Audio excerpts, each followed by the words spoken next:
Hello বন্ধুরা, আমার chicken কষাটা কেমন হলো?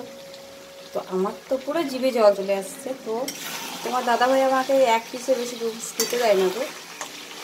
তার কারণ আমার দেহটা ভীষণ পচা তো, এই জন্য।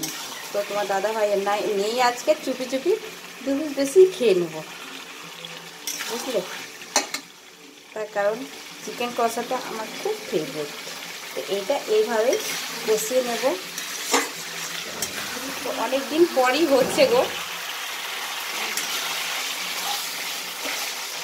তো দেখো, আলু ছাড়া আমার চিকেন কষা আমার একদম ভালো লাগে না, বুঝতে পেরেছো? তো আলু আমাকে দিতেই হবে। যাক,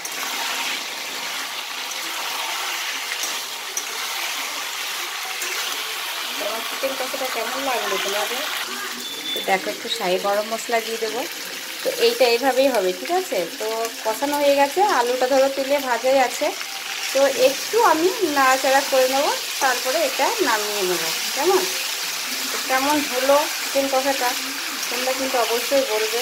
তো তোমাদের নিশ্চয়ই জিভে জল চলে আসছে দেখে।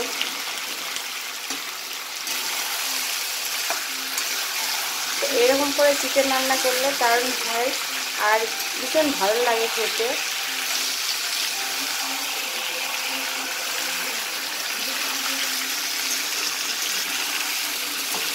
তো তোমরা পারবে সবাই এভাবে রান্না করে। তো দেখো কতটা সুন্দর হয়ে গেছে। তো আমি নিজে অপরিচিত ভাজা ভাজা হয়ে গেছে। তো এবার আমি নামিয়ে দেবো। হালকা একটু হয়ে যাক, ঢাকা দিয়ে রেখে দেবো, 5 মিনিট পরে নামিয়ে নেবো। এই দেখো, ঢাকনাটা দিয়ে দিলাম। এবার 5 মিনিট হওয়ার পরে ওটা আমি নামিয়ে নেবো। তো এই দেখো বন্ধুরা, হয়ে গেছে রেডি আমার চিকেন কষা। তো ভাতের সাথে শেয়ার করবো, কেমন লাগলো অবশ্যই দেখবে, ঠিক আছে?